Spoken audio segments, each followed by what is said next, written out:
नमस्कार, आप देखना शुरू कर चुके हैं महाखबर। आप महाखबर पर पहली दफे आए हैं तो हमें सब्सक्राइब करें, बेल आइकन को दबाएं ताकि आप तक पहुंचती रहें सारी खबरें। बिहार के बेगूसराय जिले का बरौनी चौक, शाम का वक्त सड़क पर अभी ज्यादा भीड़ भाड़ शुरू नहीं हुई थी। बाकी शामों की तरह सब कुछ सामान्य था। तभी अचानक धाएं धाएं धाएं की आवाज से बरौनी चौक पूरा इलाका सहम उठता है। गोलियों की आवाज से आसपास खड़े लोग इधर उधर भागने लगते हैं। 2 बाइकों पर सवार 4 लोग अंधाधुंध गोलियां बरसा रहे थे। वहां मौजूद लोगों में किसी को कुछ समझ नहीं आ रहा था। अपनी जान बचाने के लिए जिसको जहां जगह मिली वहां भागने लगा। गोलियों की आवाज बंद होने का नाम नहीं ले रही थी। पूरे इलाके में अफरा तफरी मच जाती है। ये दोनों बाइक आगे बढ़ती है लेकिन फायरिंग बदस्तूर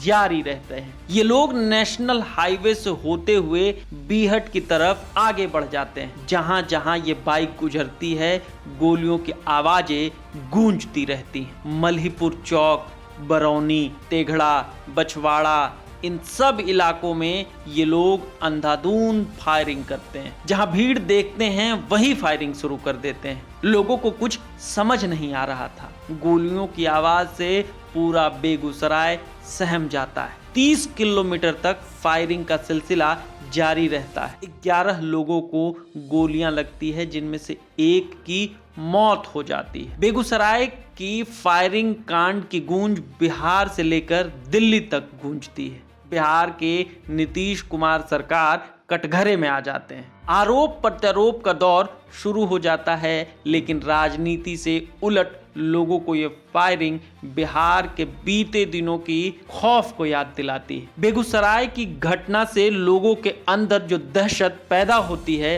वो लोगों को ये सोचने पर मजबूर कर रही है कि क्या खौफ और दर्द का वो दौर फिर शुरू होने जा रहा है जिसने कभी बिहार के लोगों की नींद उड़ा दी थी। सड़क पर सरेआम ताबड़तोड़ फायरिंग को ये सोचने पर मजबूर कर रही है कि 70 का वो गुंडाराज कहीं फिर बिहार में लौट तो नहीं आया है। इस घटना के बाद लोग सड़क पर निकलने से डर रहे हैं। डर इस बात का है कि कहीं भरी दोपहरी में कोई गोली चलाकर उनको निशाना न बना दे। बिहार में 70 का दशक बेगूसराय के लोगों को भूले नहीं भूलता। रात तो छोड़िए, दिन में भी लोग बाहर जाने से कतराते थे। बिहार की गलियां हर पल गोलियों से गूंजा करती थी। ये वो जमाना था जब बिहार में कहने को तो सरकार होती थी लेकिन फैसला चलता था तो बस अपराधियों का। बेगूसराय में उन दिनों अपराध की दुनिया में एक ही नाम गूंजा करता था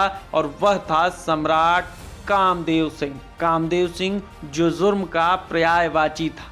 डकैत, तस्कर, हत्यारे जैसे नाम से चाहे कामदेव सिंह को पुकारा जा सकता है। बेगूसराय के मटियानी के नया गांव का रहने वाला सम्राट कामदेव वो नाम था जिसके खौफ से सिर्फ बेगूसराय ही नहीं बल्कि पूरा बिहार और नेपाल तक कांपता था। दिल्ली, मुंबई, कोलकाता और नेपाल हर तरफ इस गैंगस्टर के पांव पसरे हुए। बेगूसराय में एक पत्ता भी इस दुर्दांत अपराधी की मर्जी के बिना नहीं हिल सकता था। कामदेव हथियार के बल पर अपने फैसले करता था। 1970 के आसपास से शुरू होती है बिहार के इस खूंखार अपराधी की कहानी। इस दौरान कामदेव सिंह बैलगाड़ी पर चलता था।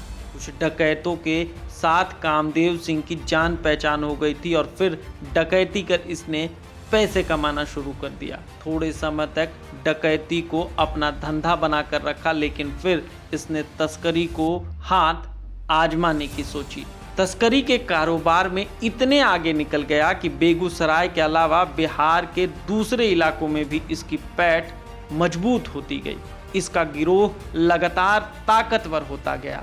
गांजा, स्टील, यूरेनियम, हर प्रतिबंधित चीज की स्मगलिंग को कामदेव सिंह अंजाम देने लगा।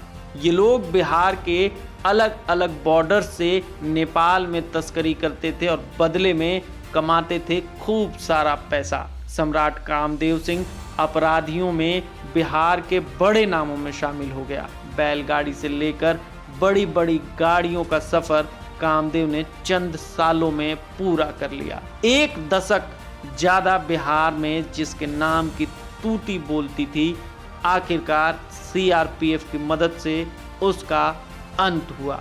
कामदेव सिंह का वो हाहाकारी का दौर बिहार के लोगों को आज भी नहीं भूलता है। मंगलवार को जो फायरिंग हुई उसके बाद लोगों के अंदर वही खौफ नजर आने लगा है।